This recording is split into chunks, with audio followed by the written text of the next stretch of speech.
More than a week after Election Day, one local race is still too close to call. Oceanside's mayoral race is still a dead heat, with Deputy Mayor Ryan Keim leading incumbent Mayor Esther Sanchez by fewer than 100 votes. CBS 8's Kirsten Holmes joins us live from Oceanside with what people there are saying about the race. Kirsten.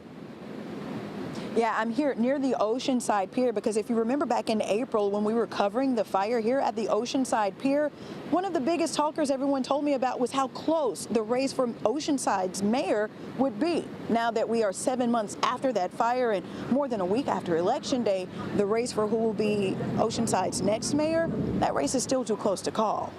More than ever, each vote counts.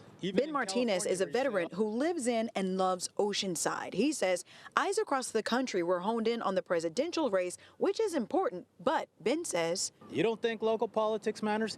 That's your first line of defense. Herbert Holgan is also a veteran who is visiting family in Oceanside. He was surprised to hear that they're still counting votes in the mayoral race. When I hear that, it's just like mind-boggling. It's like, how come we're still wondering? My mind can't wrap my thoughts around it. He says no matter what your politics are, showing up to vote is most important. I just think like if we want changes and things like that, we need to go up and show out. You know, the only way to change is to vote.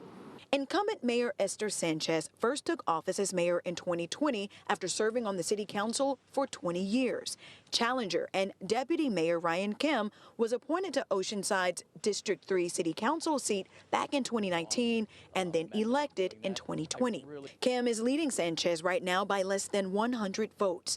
Corey Johnson and his family have been watching this race closely. It's amazing how it's dragging out so long. It really shows how divided we were. Other issues decided on the ballot for Oceanside include race for city treasurer, city council, and a 10-year extension of Measure X, the city's half-cent sales tax dedicated to public safety, infrastructure, and quality of life improvements.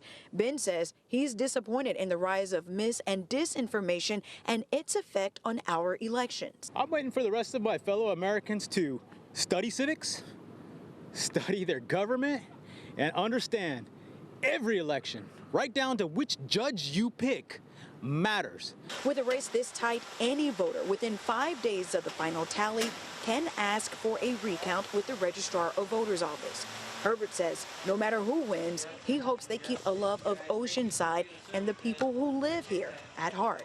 The Oceanside's beautiful, you know, just the culture, the people, the beaches, it's just beautiful all the way around.